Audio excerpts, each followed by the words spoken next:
Good morning friend.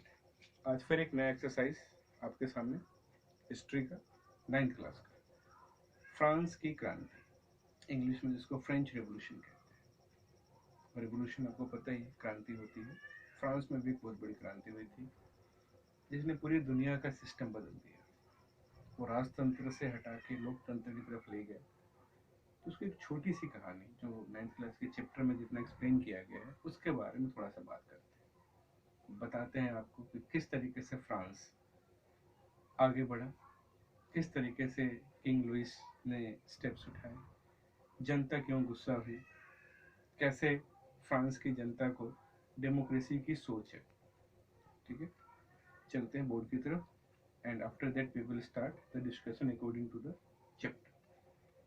ठीक, सबसे पहले शुरुआत करते हैं। लेसन स्टार्ट होता है एक छोटी सी कहानी से, बास्तिल फोर्ट से। बास्तिल का किला, लोग उसको तोड़ देते हैं।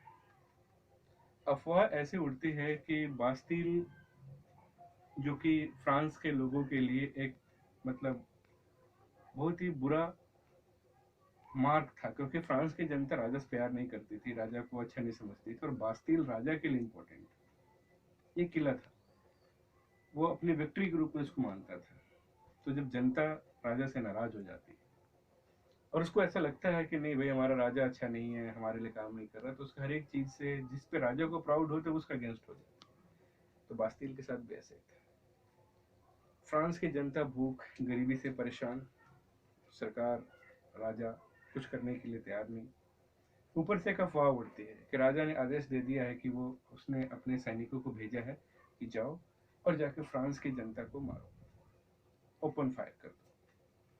इस वजह से फ्रांस की जनता गुस्से में होती है, रोड पे आ जाती है और वो कूच कर जाती है बास्तिल किले की तरफ, जहाँ पे पहले से कुछ कैदी होते हैं और उनको होप होता है, आस होती है कि वहाँ पे कुछ हथियार मिलेंगे तो हम डायरेक्ट फाइट करेंगे राजा से।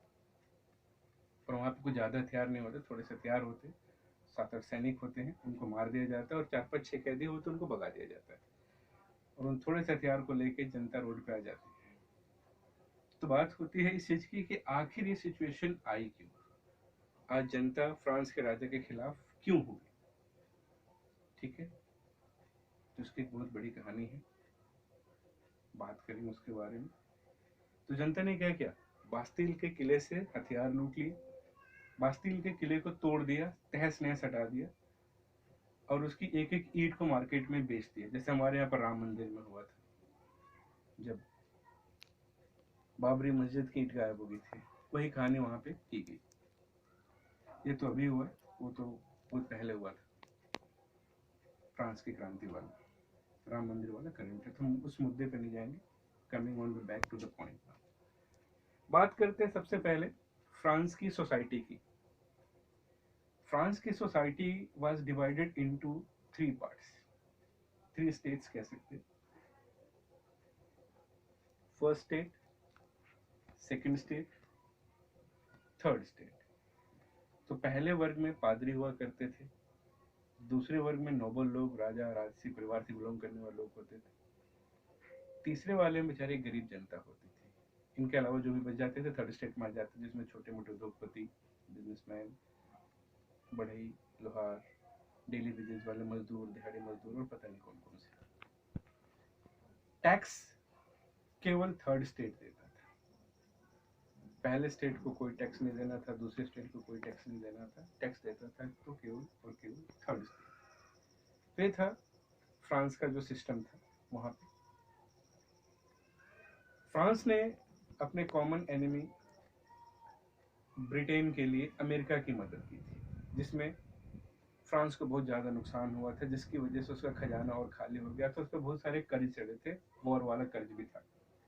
अमेरिका की मदद करने की वजह से उस पर टैक्सेस और बढ़ गए थे, कर का बोझ, टैक्स का बोझ, लोन का बोझ और बढ़ गया था। उधर फ्रांस की जनता, 18th सेंचुरी का टाइम,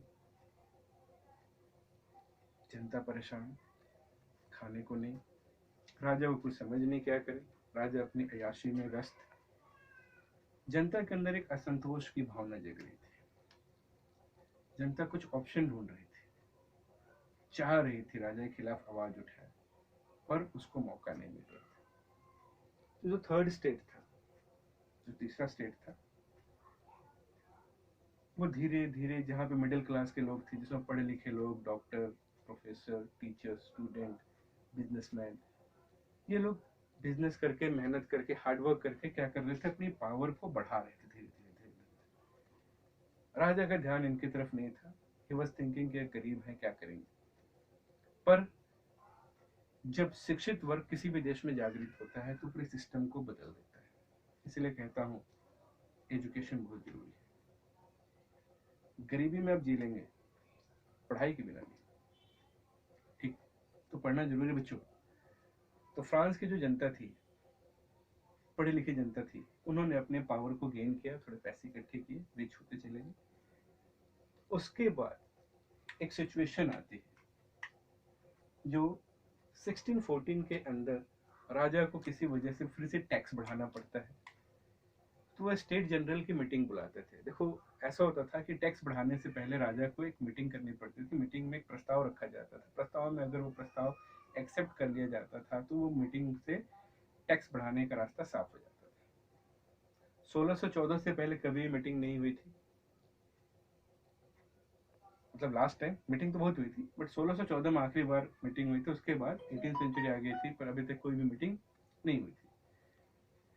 तो किंग लुइस जब राजा बना तो उसको टैक्स बढ़ाने की जरूरत पड़ी। कुछ टैक्स उसने अपनी मर्जी से बढ़ा दी, पर एक जो मेजर टैक्सेस होते थे उसको बढ़ाने के लिए उसको स्टेट जनरल की मीटिंग बुलानी पड़ी। अब उस सिस्टम को समझिए। स्टेट जनरल में होता क्या था कि फर्स्ट स्टेट से 300 लोग होते थे, सेकंड स्टेट से 300 लोग होते थे, और थर्ड स्टेट से 600 लोग होते थे। ये आमने सामने बैठ जाते थे। फर्स्ट स्टेट वाले इधर, सेकंड वाले इधर, और जो थर्ड स्टेट के 600 लोग होते थे उनके पीछे खड़े होते थे। वोटिंग का राइट केवल फर्स्ट स्टेट को था और सेकंड स्टेट को था, यानी एक पर्सन को एक वोट था।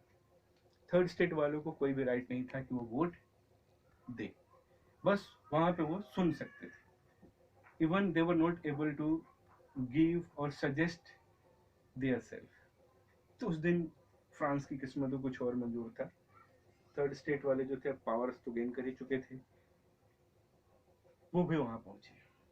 टैक्स बढ़ाने की बातचीत होने लगी। तो फर्स्ट स्टेट और सेकंड स्टेट वालों को वोटिंग का राइट था, 1% 1 वोट का। तो जो 600 लोग जो थर्ड स्टेट से थे, उन लोगों ने बोला कि भाई हमारे को भी वोटिंग का राइट दो, टैक्स हम दें, हमारे ऊपर टैक्स लगाया जाए और हमें वोटिंग का राइट ना हो। तो इस बात से जो फर्स्ट स्टेट वाले और सेकंड स्टेट वाले प्लस किंग जो थे सारे नाराज हो, बोले नहीं हम ऐसा नहीं करेंगे। They refuse totally. गुस्से में थर्ड स्टेट के सारे लोग वहां से चले गए। ये चले गए वर्साई में। वर्सिले इंग्लिश में लिखा होता है। वहां पे एक टेनिस कोर्ट था, स्टेडियम था, इंडोर स्टेडियम। वहां पे सारे लोग इकट्ठा, ठीक है, जिसको हम वर्साई की संधि भी कहते हैं। जहां पे ये थर्ड स्टेट के जो लोग थे, इन लोगों ने मिलके आपस में फैसला किया कि we will write the constitution and through that constitution France will rule. उन्होंने बताया कि हमें कॉन्स्टिट्यूशन लिखेंगे, अब हम राजा की बात नहीं मानेंगे, फ्रांस के लिए कॉन्स्टिट्यूशन लिखेंगे। और उन्होंने वहां पे क्या किया, फ्रांस के लिए कॉन्स्टिट्यूशन लिखने का काम शुरू किया। राजा को अंडर प्रेशर करने का काम शुरू किया। बोला राजा माने या ना माने, हमने अपना कॉन्स्टिट्यूशन लिखना। और वहां पे उन्होंने पूरा एक पार्लियामेंट्री टाइप का एक बोर्ड बना लिया, जिसको उन्होंने नाम दिया नेशनल असेंबली का। ठीक है, देखिए पहली बार मिडिल क्लास के लोग कहाँ इकट्ठा हो रहे हैं? इकट्ठा हो रहे हैं वर्साई के अंदर, वसीले के अंदर। इंडोर स्टेडियम कोर्ट है टेनिस का, और वहां पे मीटिंग में नेशनल असेंबली की स्थापना होती है। और वहां पर दो लोग बहुत इंपॉर्टेंट हैं, मिराबे और एबीसी। ये दोनों लोग भी फर्स्ट सेकंड स्टेट के ही थे। ये जानते थे कि फ्रांस के अंदर सब कुछ ठीक नहीं है। फर्स्ट स्टेट और सेकंड स्टेट के होते हुए भी इन्होंने थर्ड स्टेट के लिए हेल्प करने के लिए, बुराइयों को दूर करने के लिए उनका साथ दिया। और इन्हीं के बताए हुए रास्तों पे चल के थर्ड स्टेट के लोगों ने क्या किया, नेशनल असेंबली की स्थापना की। ठीक है, नेशनल असेंबली बन गई, पर क्या किंग ने मान्यता प्राप्त की? नहीं, किंग ने एक्सेप्ट नहीं किया उसको उस वक्त तक। जिस वक्त नेशनल असेंबली का निर्माण कार्य चल रहा था, कॉन्स्टिट्यूशन लिखा जा रहा था, वो एक दिन 2 दिन 3 दिन का काम तो था नहीं, काफी लंबा टाइम लग रहा था, क्योंकि फ्रांस को एक अच्छा कॉन्स्टिट्यूशन लिखना था जिसमें सबके लिए राइट हो। और वही हो रहा था।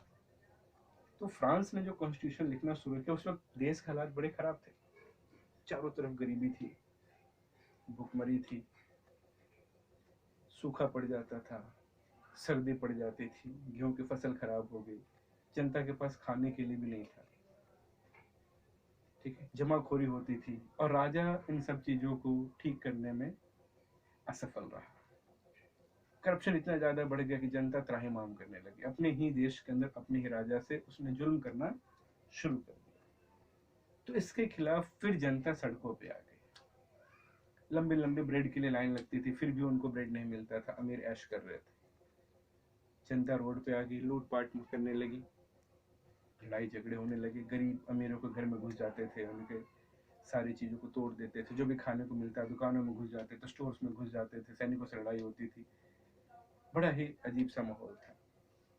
राजा इन सब चीज़ों को देख रहा था। जो अमीर किसान होते थे, उन्होंने अपने लिए क्या कर लिया, उन्होंने अपने लिए प्राइवेट सिक्योरिटी गार्ड्स रख लिए। अगर हमारे पास कोई आएगा तो हम उसको लड़ाई करेंगे। कुछ लोग इसमें सफल भी हुए, पर जब भीड़ जाती थी तो उन अमीर किसानों को भी मारा जाता था, पीटा जाता था फ्रांस की जनता के द्वारा, उनका सब कुछ लूट लिया जाता था। ठीक है, इस वजह से नाराज होकर, गुस्से में, वहाँ के जो इंडस्ट्रियलिस्ट थे, अमीर किसान थे, पूंजीपति किसान थे, इन लोगों ने फ्रांस छोड़ के जाना शुरू कर दिया। फिर एक ऐसा माहौल बना जहाँ पे किंग को खुद आगे आना पड़ा। किंग आगे आया और उसने 14 अगस्त 1794 को नेशनल असेंबली को मान्यता प्राप्त कर दी। वही नेशनल असेंबली जिसको मिडिल क्लास के लोगों ने बनाया था। मीन्स अब ये एक लीगल ऑर्गेनाइजेशन बन गई थर्ड स्टेट वालों के लिए। ठीक है, तो आज इतना ही चलते हैं। हमने देखा क्या कि फ्रांस की सिचुएशन क्या थी, कैसे फ्रांस के अंदर एक राजतंत्र काम करता था, अपनी मर्जी का काम होता था, पर आगे चल के वहाँ पे क्या बना, नेशनल असेंबली बन गई। नेशनल असेंबली बनाई किसने, थर्ड स्टेट के लोगों ने। ठीक है, अब वो राजा से अपनी बात कैसे मनवाते हैं, वो जो कॉन्स्टिट्यूशन उन्होंने लिखा था, संविधान उन्होंने लिखा था, उसका क्या हुआ, क्या वो एक्सेप्ट किया गया, क्या राजा ने नेशनल असेंबली की बात मानी, क्या नेशनल असेंबली के काम करने का तरीका क्या था, इन सारी चीज़ों पर बात करेंगे नेक्स्ट